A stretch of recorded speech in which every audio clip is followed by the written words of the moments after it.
IPS madam जिस रिक्शे पर बैठकर बनारस में घूम रही थी, वह निकला उनका ही पति। दोस्तों, बनारस की सुबह हमेशा की तरह सुकून से भरी हुई थी। उसी सुबह एक सरकारी गाड़ी आकर रुकी। गाड़ी का दरवाजा खुला और बाहर उतरी आईपीएस आरती शर्मा। कई सालों बाद वे बनारस आई थीं, अपने मन का बोझ हल्का करने। उन्होंने सोचा पैदल ही मंदिर चलेंगी तो बहुत समय लगेगा। तभी उनकी नजर एक पुराने से रिक्शे पर पड़ी। रिक्शा चलाने वाला आदमी करीब 45 साल का था। आरती शर्मा ने हाथ उठाकर उसे बुलाया। भैया, मंदिर तक चलोगे? जी मैडम, बैठिए। आरती शर्मा रिक्शे पर बैठ गईं। कुछ देर तक दोनों खामोश रहे। फिर आरती शर्मा ने पूछा, तुम रोज यहीं रिक्शा चलाते हो? वह बोला, हां मैडम, कई साल हो गए। उसके जवाब में कोई शिकायत नहीं थी, न दुखों की लंबी कहानी, न मजबूरी का रोना। यहीं आरती शर्मा को अजीब सा लगा। वे बाहर देखने लगीं, मगर उनका दिल कहीं और भटक गया था। बार बार महसूस हो रहा था जैसे ये आवाज उन्होंने पहले भी सुनी हो, बहुत करीब से। अचानक आगे भीड़ बढ़ गई।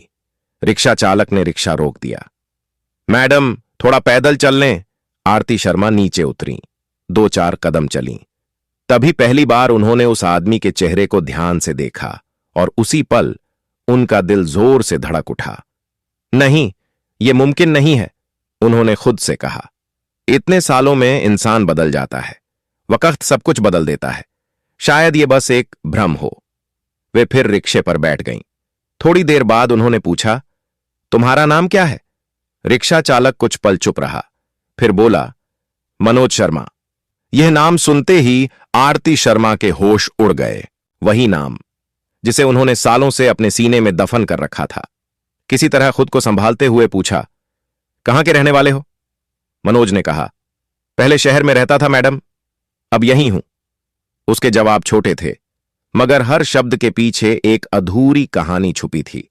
अब उन्हें यकीन होने लगा था, यह कोई इत्तेफाक नहीं है, यह वही इंसान हो सकता है जिसे उन्होंने सालों पहले खो दिया था। लेकिन इतनी बड़ी सच्चाई को मानना आसान नहीं था। मंदिर के पास आकर रिक्शा रुका। मनोज नीचे उतरा और बोला, मैडम, मंदिर आ गया। आरती उतरते वक्त कुछ पल उसे देखती रही। मनोज ने किराए के लिए हाथ बढ़ाया। पैसे देते हुए आरती शर्मा ने पूछा, तुम यहां अकेले रहते हो? मनोज बोला, हां मैडम, अकेला ही हूं। वह कुछ और पूछना चाहती थीं, बहुत कुछ, लेकिन तभी मंदिर की घंटियां तेज बज उठीं। भीड़ दर्शन के लिए आगे बढ़ने लगी। मनोज शर्मा ने कहा, मैडम, मैं चलता हूं। और वह रिक्शा खींचते हुए आगे बढ़ गया। लेकिन आरती शर्मा वहीं की वहीं खड़ी रह गईं। आज उनका मन भगवान के दर्शन में नहीं था। उनका दिल उस रिक्शा चालक के पीछे चला गया था, जिसे उन्होंने एक साधारण आदमी समझकर रिक्शे पर बैठकर सफर किया था। वह शायद उनका ही अतीत था, उनका ही खोया हुआ रिश्ता था। दर्शन के बाद वह बाहर आईं और मंदिर के एक कोने में बैठ गईं। दिल सवालों से भरा हुआ था। अगर वह आदमी वही मनोज है तो यहां कैसे पहुंचा? इतने सालों तक कहां रहा? और सबसे बड़ा सवाल, उसने कभी उनसे मिलने की कोशिश क्यों नहीं की? दिल में हल्का सा गुस्सा भी था, लेकिन उससे कहीं ज्यादा एक अनजानी चिंता। कुछ देर बाद उन्होंने अपने सुरक्षा कर्मी को बुलाया और कहा, उस रिक्शा वाले को ढूंढ कर ले आओ। ज्यादा वक्त नहीं लगा। मनोज शर्मा मंदिर के पास ही एक पुराने पेड़ के नीचे बैठा मिला। शायद रोज की तरह भक्तों के बाहर निकलने का इंतजार कर रहा था। जब उसे बुलाया गया तो वह थोड़ा घबरा गया। उसे लगा शायद कोई शिकायत हो गई है। उसने सिर झुकाकर कहा, मैडम, कोई गलती हो गई क्या? आरती शर्मा ने पहली बार उसके सामने अपनी आवाज नरम रखी। नहीं, कोई गलती नहीं है, बस तुमसे कुछ बात करनी है। मनोज सोच भी नहीं सकता था कि इतनी बड़ी अफसर उसके साथ यूं बैठकर बात करेंगी। दोनों पास की सीढ़ियों पर बैठ गए। कुछ पल खामोशी रही। फिर आरती शर्मा ने धीरे से पूछा, तुम यहां कब से हो? लगभग 7 साल हो गए मैडम। 7 साल। यह सुनते ही आरती शर्मा की आंखें भर आईं। ठीक वही वक्त जब मनोज अचानक उनकी जिंदगी से गायब हो गया था। उन्होंने खुद को संभालते हुए पूछा, इससे पहले क्या करते थे? जो सामने आ गया वही करता रहा मैडम। जवाब छोटा था, लेकिन दर्द बहुत बड़ा। अब आरती शर्मा का दिल मान चुका था, सामने बैठा आदमी वही मनोज है, उनका पति। लेकिन वह चाहती थीं कि सच्चाई उसके मुंह से निकले।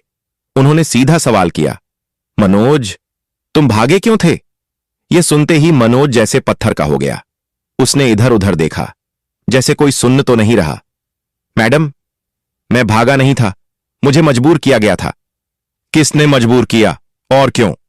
जब आप आईपीएस बनी थीं, तब आपने बहुत लोगों के खिलाफ कार्रवाई की थी। कई लोगों का धंधा बंद हो गया था। वो लोग आपसे बदला लेना चाहते थे। उन्होंने मुझे निशाना बनाया। कहा गया कि मैं आपका नाम लेकर लोगों से पैसे मांगता हूं।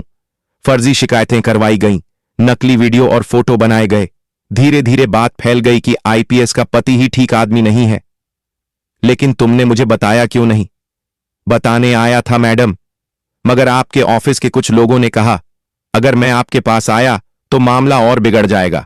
कहा गया आपकी नौकरी खतरे में पड़ जाएगी। मैं डर गया। मैंने सोचा अगर मैं दूर चला जाऊं तो शायद आपकी इज्जत बच जाए। तो तुम सब कुछ छोड़कर चले गए? मनोज ने सिर हाँ में हिला दिया। मेरे पास न घर था न पहचान। जहां गया लोग कहते आईपीएस का पति है, जरूर गड़बड़ करेगा। आखिरकार बनारस आ गया। यहां किसी ने सवाल नहीं किए, बस यही कहा मेहनत करो, पेट भर लो। उसकी बातें सुनते सुनते आरती शर्मा की आंखें नम हो गईं। कुछ पल की खामोशी के बाद उन्होंने आखिरी सवाल किया, और तुमने कभी मुझसे मिलने की कोशिश नहीं की? रोज मन करता था आपसे मिलने का, लेकिन डर लगता था मैडम। सोचता था कहीं मेरी वजह से आपको फिर से नुकसान ना हो जाए। यहां आकर बस भगवान के सहारे जीने लगा। मनोज, तुमने बहुत बड़ा त्याग किया है, मगर अब चुप रहने का वक्त खत्म हो गया है। मनोज घबरा गया। मैडम, मैं नहीं चाहता कि आप फिर किसी मुसीबत में पड़ें। आरती शर्मा ने पहली बार पूरे यकीन के साथ कहा, अब मैं अकेली नहीं हूं, और जिन लोगों ने यह सब किया है उन्हें उनकी सजा जरूर मिलेगी। यह सुनकर मनोज की आंखों में डर और उम्मीद दोनों एक साथ उतर आए। क्या सच में अब कुछ बदल सकता है? अब सच्चाई बाहर आएगी। जो लोग समझते थे कि तुम्हें तोड़कर मुझे भी तोड़ देंगे, वो बहुत गलत थे। उसी रात आरती शर्मा ने उससे साफ कहा, अभी किसी को कुछ नहीं बताना है। अभी तुम सिर्फ मनोज नहीं हो, तुम मेरे पति हो। लेकिन दुनिया के लिए फिलहाल तुम वहीं रहोगे जो आज हो। हर कदम सोच समझकर उठाना होगा। अगली सुबह बहुत जल्दी आरती शर्मा की नींद खुल गई। मंदिरों के कपाट खुल रहे थे, साधु संत गंगा स्नान को जा रहे थे। बनारस की हवा में वही पुरानी शांति थी, लेकिन उनके दिल में अब तूफान उठ चुका था। उन्होंने अपने सुरक्षाकर्मी को बुलाया और साफ निर्देश दिए, मनोज को चुपचाप सरकारी गेस्ट हाउस ले आओ, बिना किसी शोर के, बिना किसी सवाल के। जब मनोज गेस्ट हाउस पहुंचा तो उसका दिल तेज धड़क रहा था। सालों बाद किसी सरकारी इमारत में कदम रखते ही पुराने जख्म जाग उठे। झूठे आरोप, बदनामी, अपमान, सब कुछ आंखों के सामने घूम गया। उसने घबराकर पूछा, मैडम, अगर किसी ने मुझे पहचान लिया तो? आरती शर्मा ने पूरे भरोसे से कहा, कोई नहीं पहचानेगा, और अगर पहचान भी लिया तो अब डरने की जरूरत नहीं है। कमरे में बैठकर आरती शर्मा ने एक एक बात फिर से पूछी। शुरुआत से बताओ, कौन कौन लोग थे? किसने क्या किया? एक भी बात मत छुपाना। मनोज ने गहरी सांस ली और बोलना शुरू किया।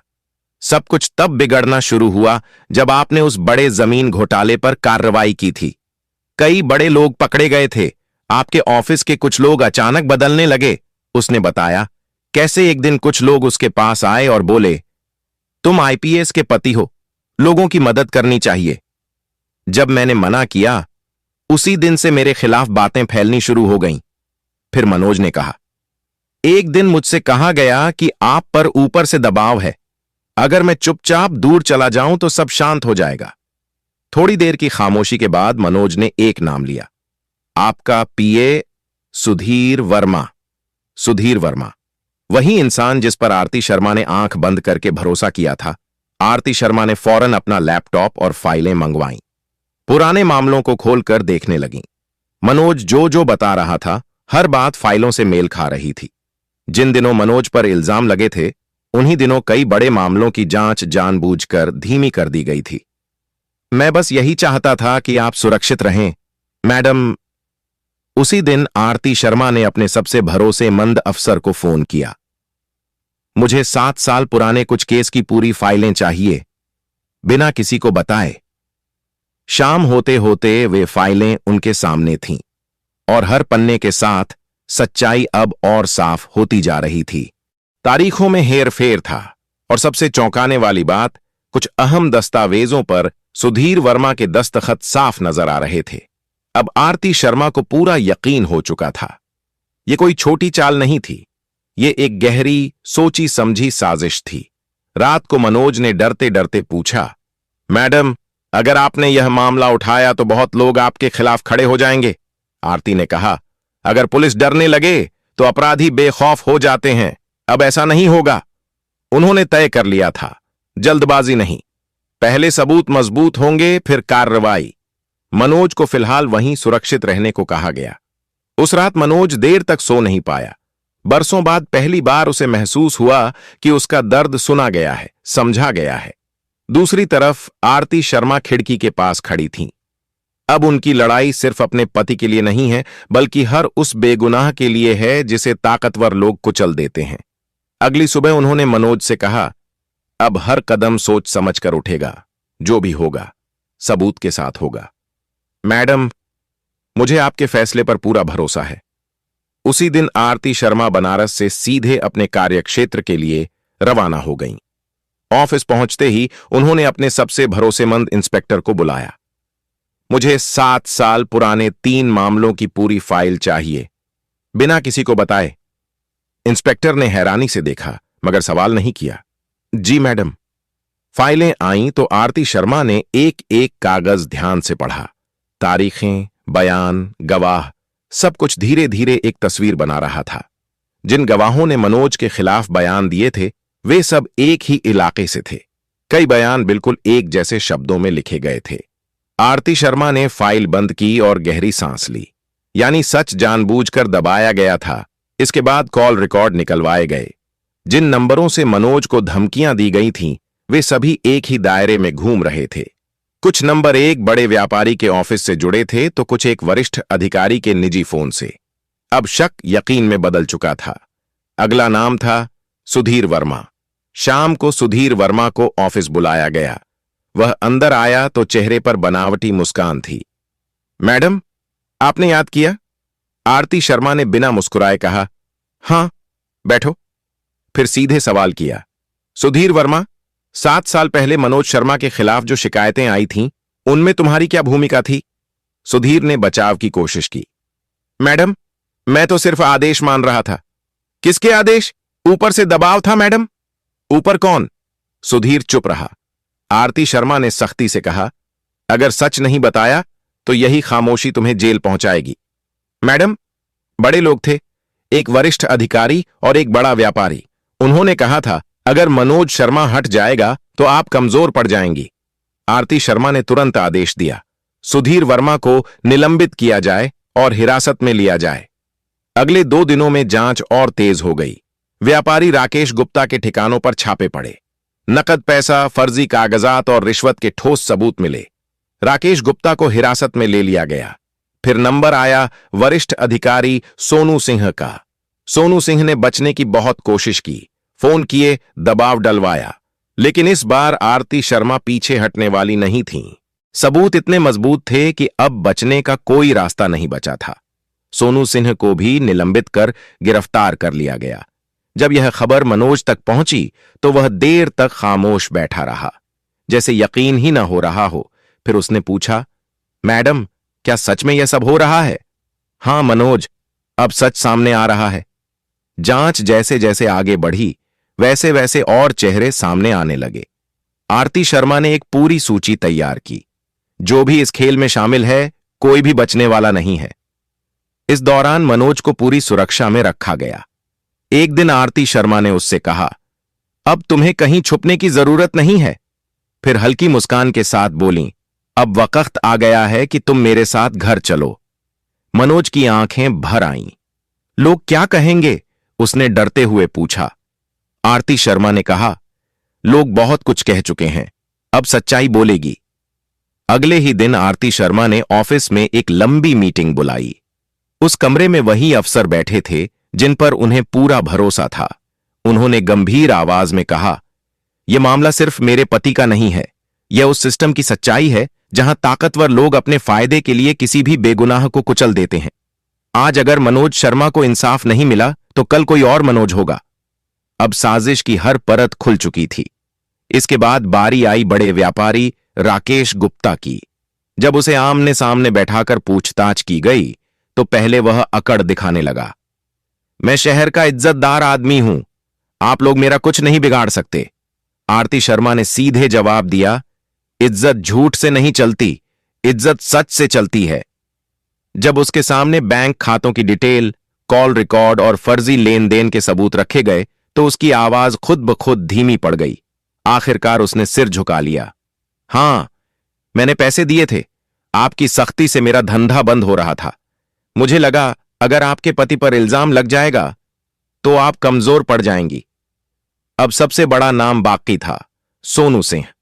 जब सोनू सिंह को पूछताछ के लिए बुलाया गया तो उसने घमंड से कहा, आरती, तुम भूल रही हो कि तुम किससे बात कर रही हो।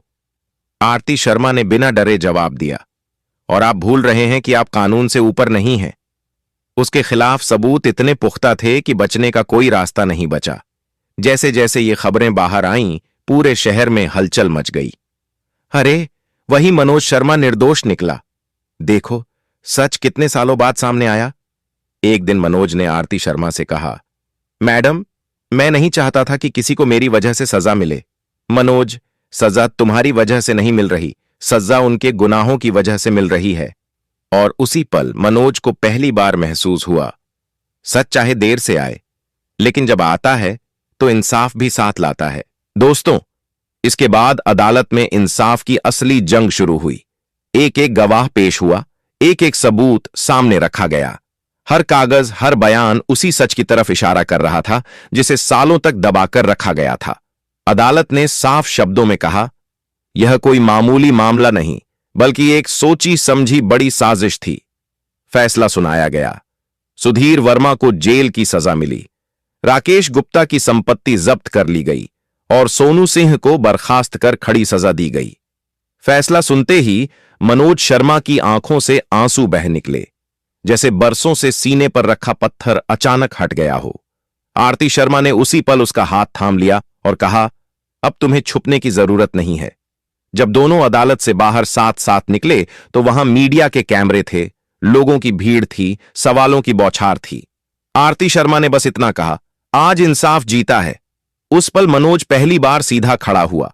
वह अब सिर्फ एक रिक्शा चलाने वाला नहीं था, वह एक ऐसा इंसान था जिसने चुपचाप सब सहा और आखिरकार सच के साथ खड़ा रहा। दोस्तों, अदालत का फैसला आने के बाद कुछ दिनों तक शहर में अजीब सी खामोशी छाई रही। जो लोग कल तक बहुत ताकतवर समझे जाते थे, आज सलाखों के पीछे थे। लेकिन इन सब से कहीं बड़ा बदलाव मनोज शर्मा की जिंदगी में आया था। सालों बाद वह पहली बार बिना डर के घर से बाहर निकला। अब रास्ता बदलने की जरूरत नहीं थी। अब कोई उसे शक की नजर से नहीं देखता था, लोग सम्मान से देखते थे। एक दिन आरती शर्मा ने मनोज से कहा, अब तुम हमेशा के लिए मेरे साथ घर चलोगे। मनोज थोड़ा घबरा गया। मैडम, इतने सालों बाद लोग बातें करेंगे। आरती शर्मा मुस्कुराईं और बहुत सादे शब्दों में बोली, लोग पहले भी बहुत बातें कर चुके हैं, अब हम सच के साथ चलेंगे। उसी दिन आरती शर्मा अपने पति मनोज को अपने सरकारी आवास पर ले आईं। गेट पर खड़े संतरी ने सैल्यूट किया। यह वही जगह थी जिसे वह कभी बिना कुछ कहे छोड़कर चला गया था। आरती शर्मा ने उसका हाथ कसकर पकड़ा। अब यह घर तुम्हारा भी है, डरने की कोई जरूरत नहीं। घर के अंदर कदम रखते ही मनोज की आंखें भर आईं। कुछ दिन बाद आरती शर्मा ने एक छोटा सा आयोजन रखा। केवल वही लोग थे जो हर हाल में उनके साथ खड़े रहे थे। सबके सामने आरती शर्मा ने कहा, आज मैं सिर्फ एक आईपीएस अफसर नहीं बोल रही हूं, आज मैं एक पत्नी होकर बोल रही हूं। जिस आदमी को आप सबने सालों तक गलत समझा, वह मेरा पति मनोज शर्मा है। उसने अपनी खामोशी से मेरी वर्दी को बचाया। आज मैं उसका सम्मान वापस दिला रही हूं। इस कहानी का असर बहुत गहरा था। अब कोई भी अधिकारी या व्यापारी गलत काम करने से पहले 100 बार सोचने लगा। लोग समझ गए थे, अगर कोई सच के साथ डटकर खड़ा रहता है तो देर सवेर इंसाफ जरूर मिलता है। एक शाम आरती शर्मा और मनोज घर की छत पर बैठे थे। मनोज ने धीमे से पूछा, अगर वह दिन न आता, अगर आप बनारस न जाती तो क्या होता? आरती शर्मा कुछ पल चुप रहीं, फिर बोली, शायद सच फिर भी बाहर आता, मगर भगवान ने हमें खुद मिलवा दिया। बनारस ने मुझे बहुत कुछ सिखाया, सहना, चुप रहना और उम्मीद बनाए रखना। फिर मुस्कुराते हुए बोली, और मुझे यह भी सिखाया कि इंसाफ सिर्फ फाइलों में नहीं, रिश्तों में भी होता है। आज मनोज और आरती की जिंदगी पूरी तरह बदल चुकी थी, लेकिन उन्होंने अपने बीते दर्द को भुलाया नहीं, उसे उन्होंने एक सीख बना लिया। इस कहानी का अंत एक सुकून भरे यकीन के साथ हुआ कि सच को दबाया जा सकता है, झुकाया जा सकता है, मगर कभी खत्म नहीं किया जा सकता। यह कहानी हमें सोचने पर मजबूर करती है कि हम इंसान होकर भी कितनी बार इंसानियत भूल जाते हैं। मिलते हैं अगली कहानी में। आप सभी का दिल से बहुत बहुत धन्यवाद।